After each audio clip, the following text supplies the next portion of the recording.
Hello friends, am with Pankaj में आपका एक बार फिर स्वागत है। आज हम डिस्कस करने वाले हैं कुछ महत्वपूर्ण संविधान संशोधन के बारे में।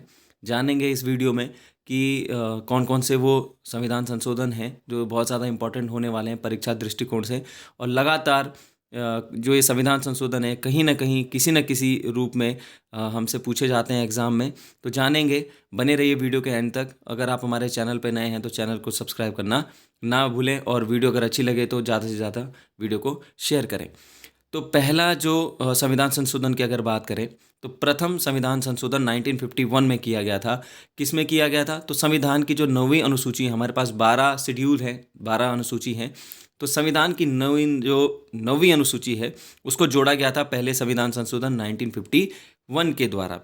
इस अनुसूची में उल्लिखित जो विषय होते हैं उन विषयों को सर्वोच्च न्यायालय की न्यायिक पुनरावलोकन की शक्ति से बाहर रखा गया है।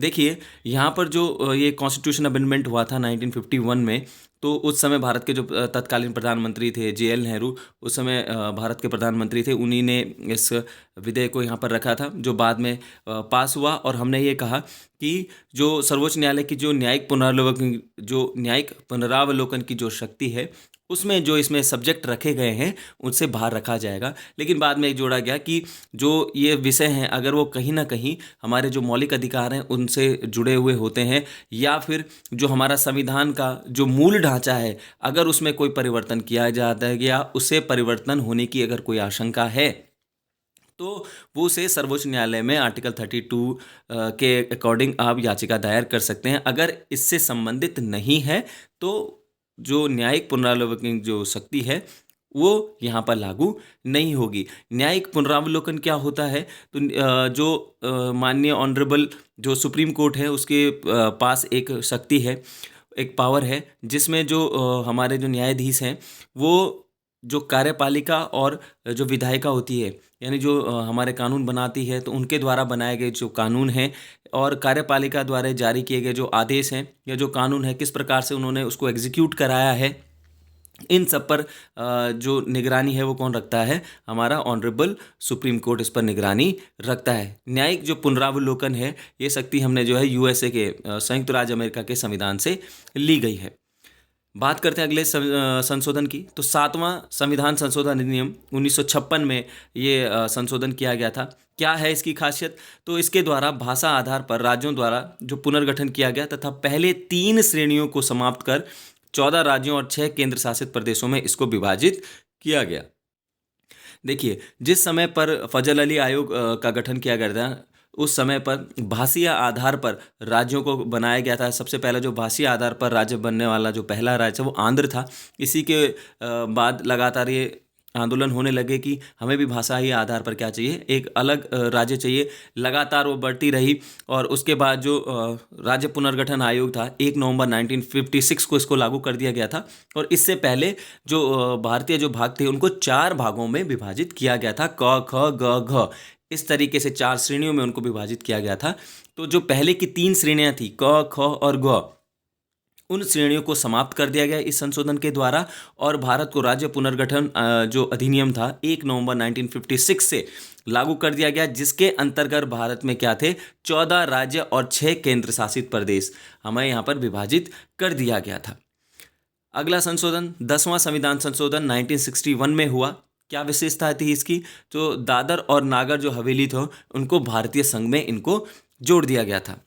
11वां संविधान संशोधन 1961 में ही हुआ, जिसके अंतर्गत राष्ट्रपति या उपराष्ट्रपति के निर्वाचन को उपयुक्त निर्वाचन मंडल में रिक्तता के आधार पर हम चुनौती नहीं दी जा सकती है। यानी राष्ट्रपति या उपराष्ट्रपति के निर्वाचन है, अगर उसका रिक्तता है तो हम उसके आधार पर उसको चुनौती नहीं दे सकते हैं। हालांकि राष्ट्रपति या के लिए ये प्रावधान है कि भाई 6 महीने के अंतर्गत राष्ट्रपति का पद को फुलफिल किया जाना चाहिए। अगर राष्ट्रपति नहीं है तो उपराष्ट्रपति जो है कार्यवाहक राष्ट्रपति के रूप में कार्य कर सकता है। अधिकतम जो उसकी सीमा है वो 6 महीने तक वो कार्यवाहक उपराष्ट्रपति के रूप में कर सकता है। या राष्ट्रपति भी नहीं है, उपराष्ट्रपति भी नहीं है, तो भारत का जो chief justice of India, Bharat के जो मुख्य न्यायाधीश हैं, वो क्या कर सकते हैं?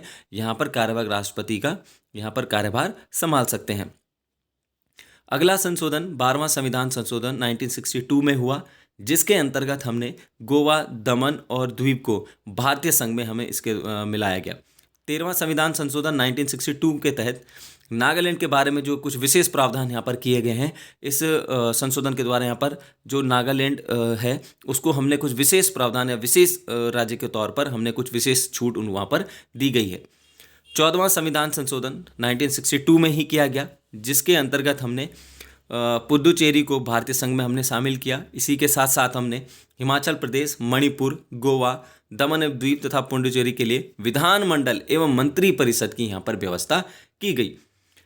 21वां संविधान संशोधन 1967 बहुत ज़्यादा इंपॉर्टेंट है हमारे लिए। 21वां संविधान संशोधन कई बार पेपरों में क्वेश्चन पूछा जा चुका है, क्योंकि जब ये सारी की सारी चीज़ें हुई थी 1956 में, तो उस समय जो हमारी 8वीं जो अनुसूची थी, 8वीं जो अनुसूची है वो किससे संबंधित है? भारतीय भाषाओं से संबंधित है।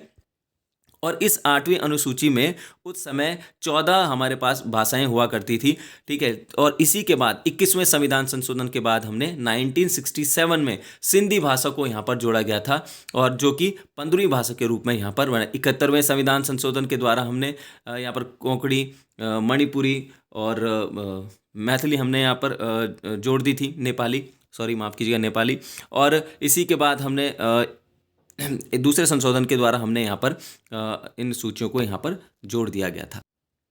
इसी के अंतर्गत हमने 92वां कॉन्स्टिट्यूशन अमेंडमेंट किया 2003 में, जिसके अंतर्गत हमने बोडो, डोगरी, मैथिली और संथाली इन भाषाओं को हमने किया। 92वां कॉन्स्टिट्यूशन अमेंडमेंट 2003 में हमारे द्वारा इनको लाया गया। और इस तरीके से अगर हम आज की बात करें तो 8वीं अनुसूची में यहाँ पर हमारे पास 22 भाषाएँ यहाँ पर रखी गई हैं। कितनी भाषाएँ हैं? तो यहाँ पर 22 भाषाएं यहाँ पर रखी गई हैं 8वीं अनुसूची के अंतर्गत।